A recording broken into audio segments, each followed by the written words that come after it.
हिंदी कुमार भारती 9वीं कक्षा की पहली इकाई का 13। क्या सचमुच आज़ाद हुए हम।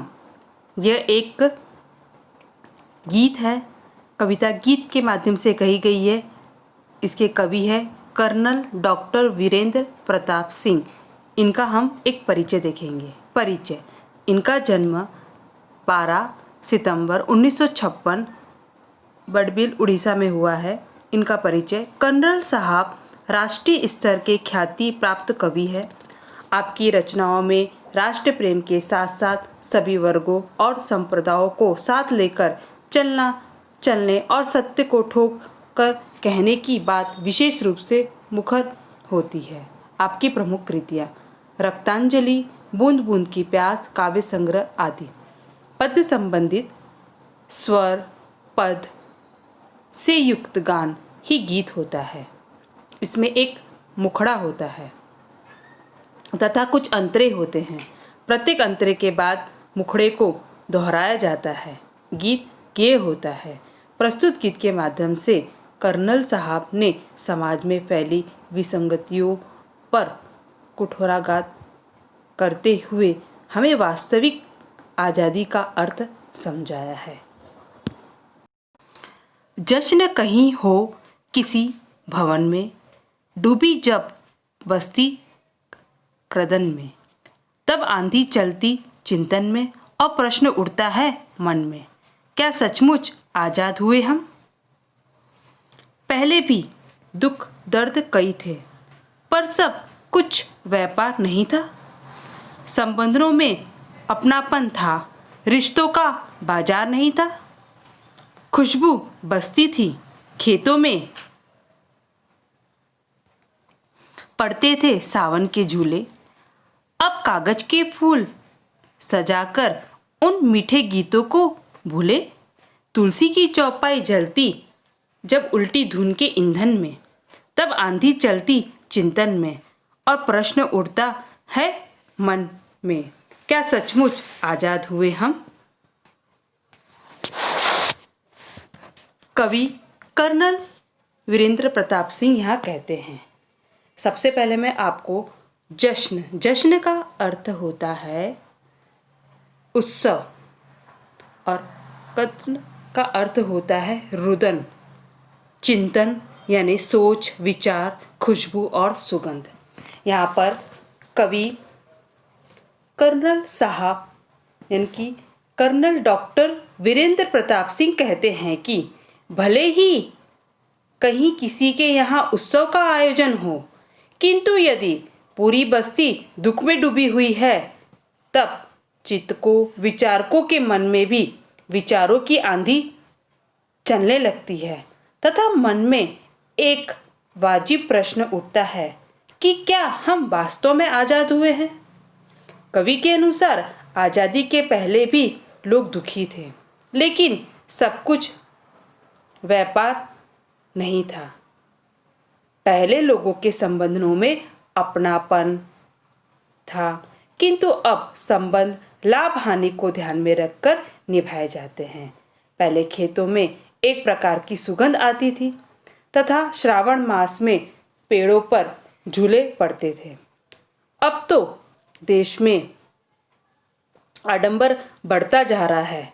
लोग मधुर लोक गीतों को भूलते जा रहे हैं। तुलसी की चौपाइयाँ का न तो अब कोई पाठ करता है, लोग उन चौपाई को भी फिल्मी धुनों में गाते हैं। इसके विपरीत अब चारों ओर फिल्मी गीतों का बोलबाला हो गया है। यहाँ पर हमें कवि ने इनकी ये बार बार हमें ये बताते हैं कि अब सब जगह क्या हो गया, फिल्मी गीतों के माध्यम से हो गया। यानी कि जिस तरह से विज्ञान नई नई तरक्की कर रहा है, मानव पुरानी प्रथाओं को भूलते जा रहे हैं। यहाँ पर इसके कुछ प्रश्नोत्तर आपको पूछे जाएंगे, जैसे कि आपको पूछे जाएंगे, यहाँ तक कि मैंने आपको इसका अर्थ समझा। इसके अंतर्गत आपको प्रश्न पूछे जाएंगे कि विधान सत्य है या असत्य है, कहीं जश्न हो कहीं कद्र हो, कवि को कोई फर्क नहीं पड़ता, तो ये कथन हमारा सत्य है कि असत्य है? तो ये कथन क्या हमारा असत्य है। दूसरा, आज़ादी के बाद रिश्ते बाजारू हो गए हैं, सही बात है। ये क्या है? ये हमारा कथन सत्य है। उसके सही विकल्प चुनकर लिखो। जब आंधी चलती चिंतन में और जश्न उठता है खालिस्तान में, आपको ऑप्शन दिया जाएगा मन, तन और जन। अगर हमने ये पूरा पढ़ा तो उसका आंसर क्या होगा? मन। उसके बाद खुशबू बसती थी खेतों में, पड़ते थे खालिस्तान में झूले, भावन, सावन या मन भावन। तो इसका उत्तर क्या होगा? सावन। और आपको इस तरह से पूछा जाएगा कि संजाल पूर्ण करो में, जैसे कि आज़ादी में हम, तो दो ऑप्शन दिया, कल और आज। कल में क्या होगा? कुछ दुख दर्द थे, और आज में क्या? सब कुछ व्यापार बन गया है। संबंधों में अपनापन था, संबंध आज में क्या? संबंध बाजारू हो गए हैं। खेतों में सुगंध का निवास था तथा पेड़ों में झूले पड़ते थे, अब क्या हो गया? आज में क्या? आडंबर में वृद्धि तथा लोकगीतों का विस्मरण हो गया है। और यहाँ पर क्या होगा? कल में रामायण के प्रति आदर का भाव था, अब क्या है? फिल्मों का बोलबाला है। तो इस तरह से आपको प्रश्न पूछे जाएंगे, तो आपको इस तरह से तैयार करना है। माना अनपढ़ थे बाबूजी, माँ थी उपवासों की मारी, भाई थी अपनी मजबूरी, भाभी थी अपनी लाचारी, सज्जा के समान नहीं थे, होड़ नहीं थी दिखलाने की, सब कुछ खोने में खुशियाँ थी, चाह नहीं ज़्यादा पाने की, तब टूटा घर लगता था, अब सुनापन है आंगन में, तब आंधी चलती चिंतन में और प्रश्न उठता है मन में, क्या सचमुच आज़ाद हुए हम। यहाँ पर अनपढ़, अनपढ़ का अर्थ है निरक्षर, यानी कि जो पढ़ा लिखा न हो। उसी तरह सज्जा, सज्जा का अर्थ होता है सजावट। होड़, होड़ का अर्थ होता है, होड़ का यानी कि स्पर्धा। और चाह, चाह का अर्थ क्या होता है? इच्छा। यहाँ पर हमें वापस कवि क्या कहते हैं, इसे हम ध्यान से देखेंगे। कवि कर्नल डॉक्टर वीरेंद्र प्रताप सिंह यह स्वीकार करते हैं कि पहले लोग पढ़ते लिखते नहीं थे। उनके पिताजी भी अशिक्षित थे, माताजी व्रत उपवास में व्यस्त रहती थी, भाई और भाभी भी अपनी अपनी मजबूरियां थी। आज़ादी के पूर्व लोगों के पास घरों को सजाने का कोई भी सामान नहीं था, तो लोग घरों में प्रदर्शनी की स्पर्धा भी नहीं करते थे। अभी हम देखते हैं ना, लोग क्या करते हैं? स्पर्धा करते हैं कि इसके घर ये चीज़ है तो मेरे घर क्यों नहीं है। कभी आगे कहते हैं कि आज़ादी के पूर्व लोग खोकर भी खुश रहते थे, लोगों में अधिक पाने की इच्छा नहीं थी। पहले घर टूटे फूटे लगते थे, किंतु परिवारों के कारण गुलजार रहते थे। अब परिवार के सदस्यों के प्रवास के कारण घर सूने सूने लगते हैं। यानी कि पहले की दृष्टि और अभी की दृष्टि में हम देखेंगे तो बहुत हमें अंतर नज़र आता है। पहले के लोग परिवार को महत्व देते, अब लोग सजावट को महत्व देते हैं। ये यहाँ तक कि मैंने आपको पढ़ाया है। अब इसके प्रश्न पूछती, इसका प्रश्न इसी तरह सत्य असत्य में रहेगा। जैसे कि कवि ने बापूजी अनपढ़ थे तथा माँ उपवास व्रत करती थी, ये सही कहा है क्या? ये सही कहा है, तो यहाँ पर सही लिखेंगे। पहले घर टूटा फूटा लगता था किंतु अब गुलजार लगता है, क्या है सही? ये क्या है? असत्य है। ठीक है। फिर आपको विकल्प पूछना, सब कुछ खालिस्तान में खुशियाँ थी, चाह नहीं ज़्यादा पाने की, तो क्या था उसका उत्तर? खोने की। तो ये पर इस पे से आपको ढूंढना है, आप इसका आंसर लिख सकते हैं। भाई की अपनी मजबूरी, खालिस्तान अपनी लाचारी थी, तो यहाँ पर क्या आएगा? मजबूरी के भाभी की अपनी लाचारी थी।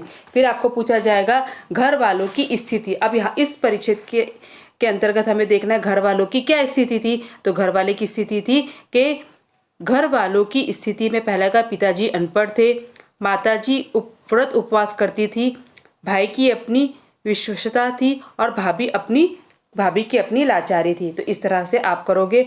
आपको प्रश्न ये भी पूछा जाएगा इस भावार्थ का आपको क्या अर्थ समझा, तो आप उसका अर्थ भी लिख सकते हैं। आगे कवि कहते हैं, आज़ादी का अर्थ नहीं है केवल सत्ता का परिवर्तन, आज़ादी का अर्थ नहीं है चंद चुने मोरों का नर्तन, आज़ादी का अर्थ नहीं है सबका उच्चखलन हो जाना, ऊंची कुर्सी के आगे जब न्याय रेंगता अभिनंदन में, तब आंधी चलती चिंतन में और प्रश्न उठता है मन में, क्या सचमुच आजाद हुए हम। यहाँ पर परिवर्तन का अर्थ परिवर्तन का अर्थ यहाँ है बदलाव। उसके बाद दिया है चंद यानी कुछ या थोड़ा, नर्तन यानी कि नित्य, उच्च खलन यानी कि निर्कुश या उद्दंड, अभिनंदन यानी कि संतुष्ट करने के लिए प्रशंसा। और उसके बाद दिया है रेंगता, रेंगता का अर्थ धीरे धीरे चलता। आगे अब यहाँ पर कवि कहते हैं कि कवि कर्नल वीरेंद्र प्रताप सिंह कहते हैं कि आज़ादी का अर्थ केवल यह नहीं है कि सत्ता या शासन में बदलाव आ जाए। आज़ादी का अर्थ यह भी नहीं है कि कुछ चुने हुए लोगों की मौज मस्ती होने लगे। आज़ादी का अर्थ यह भी नहीं है कि लोग उच्छृंखल हो जाए, और उच्छृंखलन का अर्थ मैंने आपको बताया था कि उद्दंड हो जाए या निर्कुश हो जाए तथा देश की न्याय व्यवस्था सत्ता के आगे दंडवत करने लगे। यदि उक्त प्रकार की घटना घटती है तो चित्कों के मन में यह प्रश्न स्वाभाविक रूप से उठता है, क्या इसी को आज़ादी कहते हैं। यहाँ पर मैंने आपको यहाँ से लेकर यहाँ तक कि इसका अर्थ मैंने आपको समझाया है। अब इसके आधार पर आपको मैं प्रश्न पूछूंगी। यहाँ पर अब प्रश्न अब हमारा इस तरह से रहेगा कि कवि के अनुसार आज़ादी का अर्थ यह नहीं है, तो इसका प्रश्न क्या लिखेंगे। पहला क्या लिखेंगे, सत्ता का परिवर्तन, कुछ चुने हुए लोगों की मौज मस्ती, सबका उच्छृंखलन हो जाना, ऊंची कुर्सी के समान न्याय का भी झुक जाना। तो यहाँ चारों में आप इसका अर्थ लिख सकते हो।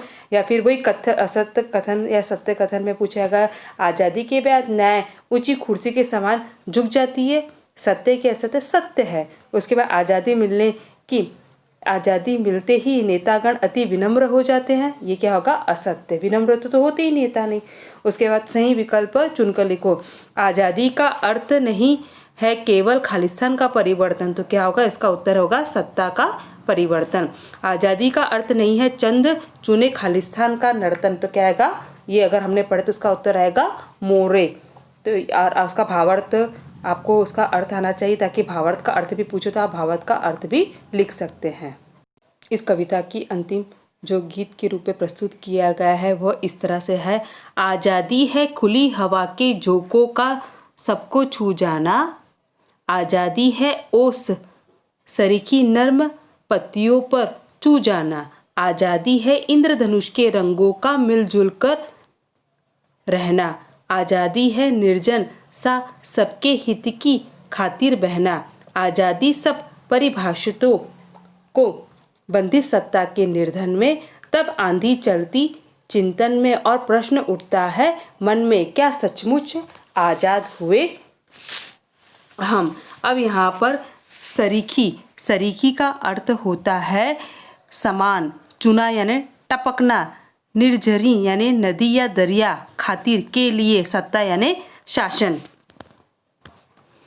कवि डॉक्टर वीरेंद्र प्रताप सिंह कहते हैं कि आज़ादी प्राप्त होने का अर्थ है उससे मिलने वाला सुख सभी को प्राप्त हो। जिस प्रकार से ओस की बूंद नर्म पत्तियों तक पहुंचती है, उसी प्रकार आज़ादी से प्राप्त होने वाला सुख समाज के दुर्बल एवं कमजोर वर्ग तक पहुँचे। आज़ादी का वास्तविक अर्थ है इंद्रधनुष के रंगों की तरह सभी देशवासी मिलजुल कर रहे। कवि की कामना है कि जिस प्रकार से नदी का जल सबके उपयोग में आता है, हम देखते हैं नदी का जल आपके मेरे सबके लिए उपयोग में आता है, उसी प्रकार आज़ादी के कारण होने वाले जो देश का विकास है, जो यानी कि विकास का जो सुख है, वो मुझे नहीं वो सबको प्राप्त हो। आज़ादी पर जब सत्ता का शिकंजा कस जाता है तब चित्तकों के मन में विचारों की आंधी उठती है और यह भी प्रश्न उठता है, क्या सचमुच आज़ाद हुए हम। तो इस तरह से आपको इसका मैंने आखिरी कविता का मैंने आपको अर्थ समझाया है। अब इससे संबंधित आपसे मैं प्रश्न उत्तर पूछूंगी। सही विकल्प चुनो। क्या आज़ादी जब परिभाषित हो बंदिश सत्ता के खालिस्तान में, तो इसका उत्तर क्या आएगा, बंधन। आज़ादी है ओ सरीका नर्म खालिस्तान पर चू जाना, तो इसका उत्तर क्या आएगा? पति। यहाँ पर विद्यार्थी मैं आपको उत्तर बता रही हूँ, इस तरह से आपको प्रश्न पूछा जाएगा, तो आपको ध्यान में रखना है कि जो मैं प्रश्न बता रही हूँ, अगर आपने ये कविता की पूरी पंक्ति आपने अच्छे से पढ़ी तो आपको प्रश्न उत्तर आसानी से आ सकता है। उसी तरह आपको सत्य असत्य भी पूछे जाएंगे, जैसे कि पूछे जाए आज़ादी का तात्पर्य खुली हवा में झोंकों का सबको स्पर्श करना कि सही है कि गलत है? ये क्या है? सही है। उसके बाद आज़ादी का तात्पर्य यह नहीं है कि सभी लोग इंद्रधनुष के रंगों की तरह मिलजुल कर रहे, ये क्या कथन असत्य है। उसी तरह आकलन कृति में कभी पूछेंगे उत्तर लिखो, कवि के मतानुसार आज़ादी का असली मतलब क्या है? तो आपको इसका 4 पॉइंट में इसका उत्तर लिखना है, जैसे कि परिवर्तन की ब्यार का प्रभाव सब पर पड़ता है, ओस की बूंदे की तरह नर्म पत्तियों तक पहुंचना, इंद्र धनुष के रंगों की तरह सभी रंगों का मिलजुल कर रहना, या फिर आज़ादी रूपी नदी का जल सबके लिए उपलब्ध रहना। इस तरह से हम क्या करेंगे? इसका उत्तर लिखेंगे। अब हम पाठ के आंगन में जाएंगे, जैसे कि यहाँ पर शब्द संसार जो दिया गया है, कदन यानी कि रोना, विलाप, चिंतन या बार बार होने वाला संस्मरण या ध्यान, विचार, निर्जन यानी कि निर्जनी यानी कि नदी और झरना। यहाँ पर कल्पना पल्लव में दिया है, सही स्वतंत्रता उस दिन होगी, इस विषय पर अपने विचार लिखिए। अब इस विषय पर हमें अपने विचार किस तरह से लिखेंगे? जैसे कि सही स्वतंत्रता उस दिन होगी जिस दिन देश के प्रत्येक व्यक्ति को आज़ादी का लाभ प्राप्त होने लगेगा। देश की सरकार का कर्तव्य होना चाहिए कि वे देश की समृद्धि तथा संपन्नता के लिए काम करे, देश के बच्चे कुपोषण के शिकार ना हो, लोगों की उनकी योग्यता के अनुसार शिक्षा या दीक्षा प्राप्त हो, जाति पात या अंधविश्वास आदि को हमें अपने बीच से ही भगाना चाहिए, सभी जातियों और धर्म को मिलकर रहना चाहिए, देश के सर्वांगीण विकास के लिए सभी काम करें। जब ऐसा होगा तब सही में हमारा देश आज़ाद होगा और सही स्वतंत्रता उसी दिन ही होगी। तो यहाँ पर इस तरह से इसका विचार लिखेंगे। फिर वापस यहाँ पर श्रवणी में देखें, कवि रहीम के नीति परक दोहे सुने और किन्हीं 5 दोहे का भावार्थ लिखिए। तो आपको YouTube में से इस तरह से देखना है और उसके भावार्थ लिखना है। फिर आपको यहाँ पर पूछे पठनीय में किसी भारतीय वैज्ञानिकों के बारे में पढ़िए। तो भारतीय वैज्ञानिकों के बारे में आप देखिए और उसके बाद में उसकी जानकारी दीजिए। ये सबसे महत्वपूर्ण संभाषणी आपको यहाँ पर अच्छे से देखना है और आपको ये करना है, जैसे कि भारत देश है मेरा, इस विषय पर निम्न मुद्दों के आधार पर हमें चर्चा करना है। आगे धन में तो चर्चा हम नहीं कर सकते, हम क्या करेंगे, जो मैंने आपको 5-5 का ग्रुप बनाया उसमें आप चर्चा करो, और हो सका तो 5 में मिलकर एक पॉइंट के माध्यम से लिख सकते, जैसे कि यहाँ पर विस्तार, सागर, लोक, खान पान, अनेकता में एकता। तो इन माध्यम से भारत देश मेरा है, इसके बारे में आप इसकी जानकारी लिखिए। पाठ के आंगन में मैंने आपको इसका उत्तर बता दिया था, जैसे कि घर वालों की स्थिति। तो घर वाले की स्थिति, पिताजी अनपढ़ थे, माताजी उपास व्रत करती थी, भाई की अपनी विशिष्टता थी और भाभी की अपनी लाचारी थी। यहाँ पर ये लिखेंगे। उसके बाद जो दूसरा आप लोगों को दिया गया था कि आज़ादी में हम, तो यहाँ पर इसका उत्तर भी मैंने आपको बताया था। तो यहाँ पर क्या लिखे, जैसे कल, तो कल में क्या है, कुछ दुख दर्द थे, संबंधों में अपनापन था, खेतों में सुगंध का निवास था तथा पेड़ों के में झूले पड़ते थे, रामायण के प्रति आदर का भाव था। और आज में क्या दिया है, सब कुछ व्यापार बन गया है, संबंध बाजारू हो गए हैं, आडंबर में वृद्धि तथा लोक गीतों का विस्मरण हो गया है, फिल्मी गीतों का बोलबाला है। तो इस तरह से आप लिखोगे। उसके बाद यहाँ पर आप लोगों को दिया है, कवि के मतानुसार आज़ादी का असली मतलब क्या है, ये भी मैंने आपको उसका उत्तर बताया है। तो यहाँ पर आपको इस तरह से पॉइंट में ये दी, यहाँ पर लिखो, परिवर्तन की ब्यार का प्रभाव सब पर पड़ता है, ओस की बूंदों की तरह नर्म पत्तियां तक पहुंचाना, इंद्रधनुष के रंगों की तरह सब लोगों को मिलजुल कर रहना, और आखिरी में लिखेंगे आज़ादी रूपी नदी का जल सबके लिए उपलब्ध रहना। इस तरह से आप यहाँ पर लिखेंगे। यहाँ पर आशा रानी बोरा की भारत की प्रथम महिला पुस्तक पढ़िए और उसमें से किन्हीं 2 पंक्ति महिलाओं की जानकारी पर आधारित टिप्पणियाँ लिखिए। तो यहाँ पर जैसे कि ज्योति मेहता या कल्पना चावला, उसके बारे में आप थोड़ी सी यहाँ पर जानकारी लिख सकते हैं। उसके बाद आपके आसपास के किसी फौजी से मुलाकात के लिए प्रश्नावली तैयार कीजिए, यानी कि आपका शुभ नाम क्या है, उससे पूछ सकते हैं, आपकी शिक्षा दीक्षा कहाँ तक की हुई है, आपके फौज में भर्ती होने की प्रेरणा आपको कहाँ से प्राप्त हुई है, आपको फौजी की ट्रेनिंग कहाँ कहाँ दी गई, आपने किसी युद्ध में भाग लिया है क्या, आप युद्ध में कोई रोचक घटना बता सकते हैं कि जिस युद्ध में आपने भाग लिया था उसका परिणाम क्या हुआ, अभी आप कहाँ पर नियुक्त है, क्या आप अपने किसी बच्चे को भी फौजी में भर्ती कराएंगे, देश की सैन्य व्यवस्था के बारे में आपके क्या विचार है। तो यहाँ पर आप उसके विचार लिख सकते हैं।